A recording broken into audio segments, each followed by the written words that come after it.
മിശിഹായിൽ അനുഗ്രഹീതരായവരെ, ദിവ്യകാരുണ്യ ഈശോ ഈ ദിവസം നിങ്ങളെയും നിങ്ങളുടെ കുടുംബങ്ങളെയും സമൃദ്ധമായി അനുഗ്രഹിക്കുകയും അവിടുത്തെ കൃപകൾ കൊണ്ടും അനുഗ്രഹങ്ങൾ കൊണ്ടും നിങ്ങളെ ഓരോരുത്തരെയും നിറയ്ക്കുകയും ചെയ്യട്ടെ എന്നും പ്രത്യേകമായിട്ട് പ്രാർത്ഥിക്കുകയാണ്.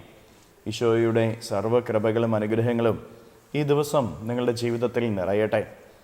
വിശുദ്ധ മത്തായിയുടെ സുവിശേഷത്തിൻ്റെ 2-ാമത്തെ അധ്യായത്തിൻ്റെ 19 മുതലുള്ള തിരുവചന ഭാഗങ്ങളിൽ നമ്മൾ ഇങ്ങനെ വായിച്ചു ധ്യാനിക്കുകയാണ്. ഹെരോദേസിൻ്റെ മരണത്തിന് ശേഷം ഈജിപ്തിൽ വെച്ച് കർത്താവിൻ്റെ ദൂതൻ ജോസഫിന് സ്വപ്നത്തിൽ പ്രത്യക്ഷപ്പെട്ടുകൊണ്ട് ഇസ്രായേലിലേക്ക് തിരികെ പോകുവാനായിട്ട് ആവശ്യപ്പെടുകയാണ്. ഹെരോദേസിൻ്റെ മരണശേഷമാണ് ദൈവത്തിൻ്റെ ദൂതൻ ജോസഫിന് പ്രത്യക്ഷപ്പെട്ട് ഇസ്രായേലിലേക്ക് മടങ്ങിപ്പോവുക എന്ന് പറയുന്നത്. കാരണം ശിശുവിനെ കൊല്ലാനായിട്ടിരുന്നവൻ ഹെരോദേസാണ്. അവൻ മരിച്ചു. ദൈവം അനുഗ്രഹത്തിൻ്റെ വഴി തുറക്കുന്നത് ചില കാലഘട്ടത്തിന് ശേഷമായിരിക്കാം. പ്രിയപ്പെട്ട ദൈവമക്കളെ, നമ്മളിതിനെക്കുറിച്ച് വ്യക്തമായിട്ട് തിരിച്ചറിയണം. ദൈവത്തിന് എന്തെങ്കിലും അസാധ്യമായിരുന്നോ? അല്ല. പക്ഷേ ഹെരോദേസിൻ്റെ മരണം വരെ ഈജിപ്തിൽ ഈശോയും കുടുംബവും തുടരുവാനായിട്ട് ദൈവം അനുവദിക്കുകയാണ്. ദൈവത്തിന് വേണമെങ്കിൽ നേരത്തെ തന്നെ ഇതെല്ലാം ചെയ്യാമായിരുന്നു. പക്ഷേ ഹെരോദേസിൻ്റെ മരണശേഷം വരെ ഇസ്രായേലിലേക്ക് ഈശോ മടങ്ങുന്നത് കാത്തിരിക്കുന്നു. പ്രിയപ്പെട്ടവരെ, അനുഗ്രഹത്തിനൊരു കാത്തിരിപ്പുണ്ട്. അത് ചിലപ്പോൾ ഒരു കാലഘട്ടം കഴിഞ്ഞതിന് ശേഷമായിരിക്കാം, ചിലപ്പോൾ കുറച്ച് ദിവസങ്ങൾ കഴിഞ്ഞതിന് ശേഷമായിരിക്കാം, ചിലപ്പോൾ കുറച്ച് മാസങ്ങൾ കഴിഞ്ഞതിന് ശേഷമായിരിക്കാം.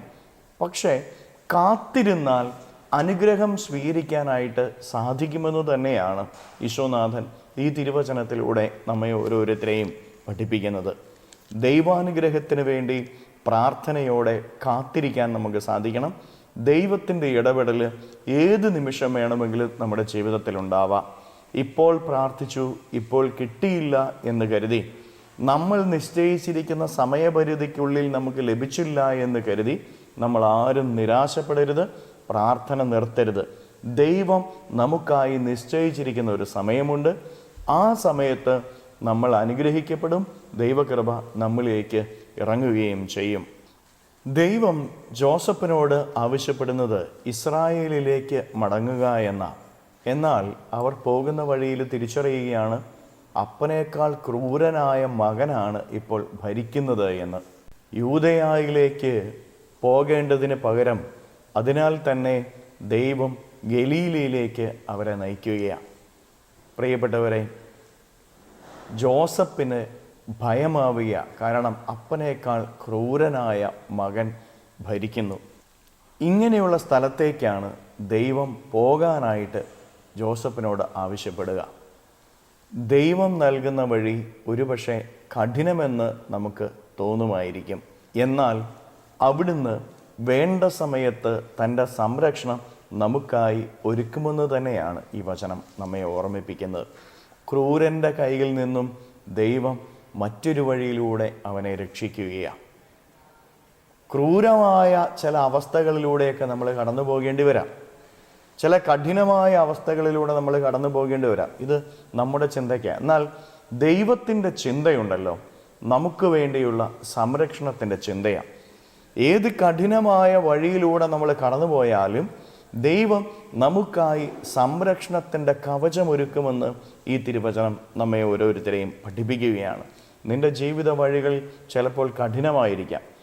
നിന്റെ ആ വഴിയിൽ നിന്ന് പോലും ദൈവം നിനക്ക് സംരക്ഷണമൊരുക്കി നിന്നെ അനുഗ്രഹിക്കും. പ്രിയപ്പെട്ട ദൈവമക്കളെ, ഈ 2 ചിന്തകൾ നമ്മുടെ ഹൃദയത്തിലേക്ക് നമുക്ക് സൂക്ഷിക്കാം. ഒന്ന്, ദൈവം താമസിക്കുകയില്ല, കൃത്യസമയത്ത് തന്നെ നിന്നെ അനുഗ്രഹിക്കും. അതിനുവേണ്ടി പ്രാർത്ഥനയോടെ കാത്തിരിക്കാൻ സാധിക്കണം.